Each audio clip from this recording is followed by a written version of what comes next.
So, ito siya. In-adjust ko na siya. Alis ka niyang funky. In-adjust ko na ito para lumabas yung lining nito para pepreno siya. As you can see, medyo nakalabas na siya. Diba? Kanina hindi. So, ang susunod na sira nito, pag hindi pa pumreno, palagay ko, papalitan ko na yung kinaka lining ng preno sa loob. Baka sumobrang nipis na. Okay, so, tatagan mo na lang yung ayusin lang yung pagkakaayos.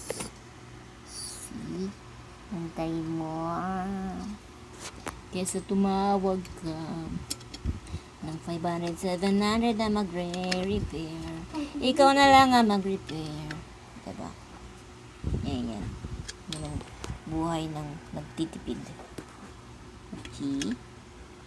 Yan natin kung tama yan. Okay, so ngayon, pause. So, in-adjust na natin and ito na kinalabasan. Oh, di ba? Pag may preno, ang galing, no? So, ganun lang ang pagayos ng pag nawala ng preno ang makina mo. Ang next level niyan, pag nawalan pa ng preno yan, is tignan niyo uli yung lining ng preno. Baka mamaya sobrang nipis na kaya wala na may preno. So, ang makinang to sa akin ay meron na siyang 10 years.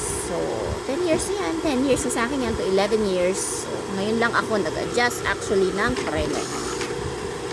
Sa 10 taon niya nang nasa akin.